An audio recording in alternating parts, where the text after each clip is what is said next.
Hello everybody, today we are going to discuss the laws of motion part 10, the next part. So today we are going to discuss the acceleration due to gravity, that is the small g. What is acceleration due to gravity?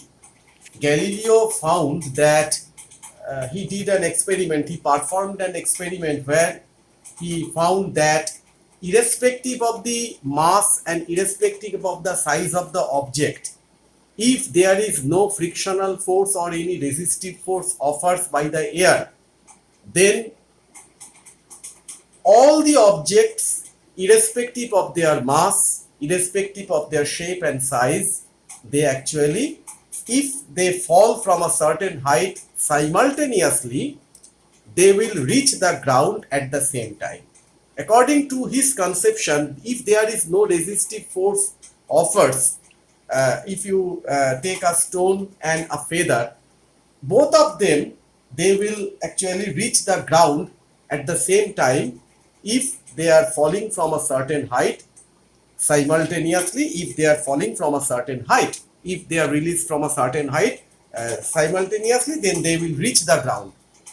But practically it doesn't happen, because the stone that will reach the ground at a much faster rate than that of the feather, because the resistive force offered by the atmosphere, the frictional force of the air, the viscous force, the buoyant force, these are actually offered in the opposite direction of the motion of the object, like the stone and the feather. And due to the weight of that stone and the mass of the stone is bigger, comparatively more than that of the feather. So that will overcome the resistive force offered by the atmosphere, and that's why, due to the overcome of that particular force very quickly, so the piece of stone that will reach the ground more quickly as compared with that of the feather. That is the practical explanation, because there is actually the resistive force offered by the atmosphere. But according to the conception of the Galileo, that if there is no resistive force offered by the atmosphere, then stone and the feather both will fall the ground simultaneously if they release from a certain height simultaneously. Okay. Now, whenever the two objects, they are falling from a certain height simultaneously, two or more, or any object, so whenever it comes closer to the ground, its velocity increases with the time. That means its velocity accelerates, and this acceleration takes place due to the force of gravity, or the gravitational force, by which the earth attracts every object towards its center. So whenever an object falls freely from a certain height, so with the duration of the time, the velocity of the particle increases, and the acceleration of the motion of the particle takes place. And that's actually termed as the acceleration due to gravity, which is represented by the letter small g. So we are going to discuss the relation between the capital G and the small g. You know that F is equal to m into a.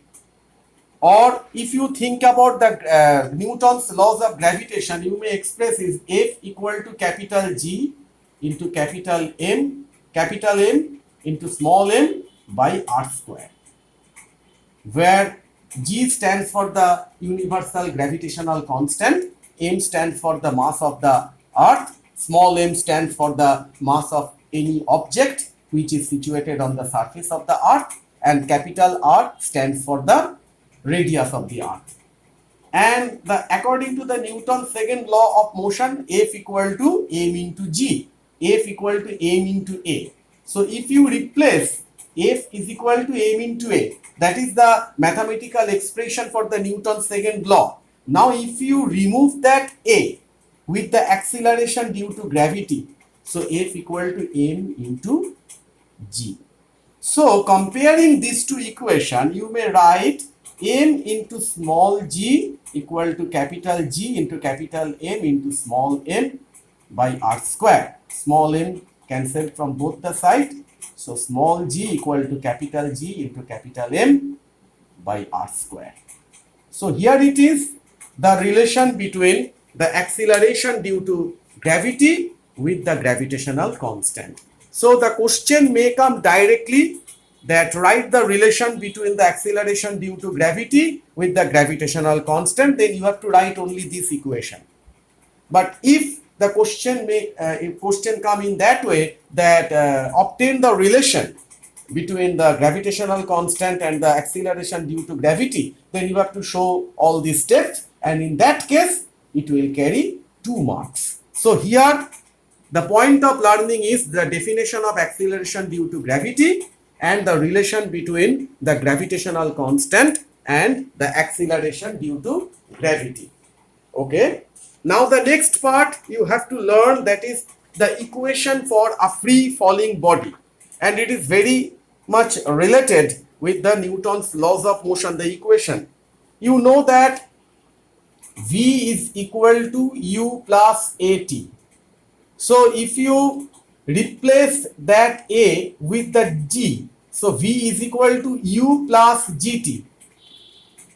This kind of equation, that is actually the equation for the free falling body. So if you release an particle from a certain height, so it comes down. So the movement of the particle downward, in that case you can use that equation, V is equal to U plus GT, where V is the final velocity of that particle before reaching the ground, U is the initial velocity, G is the acceleration due to gravity, and T is the that means the time duration. But if you throw any object in the upward direction, that means the movement of the object in the upward direction, then the retardation takes place, because after attaining a certain height, the final velocity of the object or the particle, that will become 0. So if you throw any object in the upward direction, then the retardation takes place. That means the negative acceleration. So the equation takes place, V is equal to U minus GT. Next is that S equal to UT plus half AT square.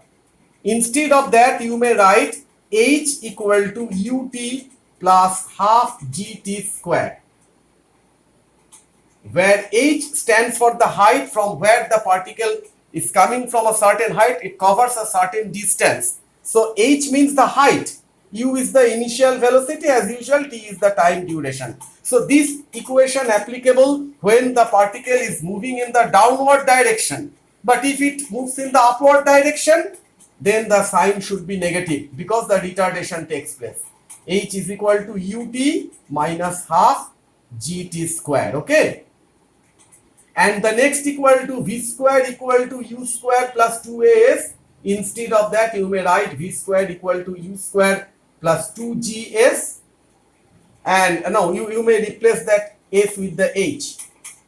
S means the distance covered by the particle. Here for the free falling body, H is the height. So this equation true for the particle where it moves in the downward direction. But if it moves in the upward direction, then V square equal to U square minus 2GH. So this equation, all these 6 equations, these are very much important to do the numericals based on the free falling body. As I discussed in the online live classes, those who were present, I did some sums based on these equations in the last 2 classes. Especially in the last class, I discussed about the different kinds of the sum based on these equations. And not only that, if you consider that this one, that H equal to UT minus half GT square, where when the particle moves at the certain height, reached its maximum height, then the final velocity of the particle, it becomes 0. If the particle moves a certain distance and attaining a certain height, then its final velocity V becomes 0. So from this equation, you may find it out that H is equal to H max. H max, that means the maximum height attained by the particle.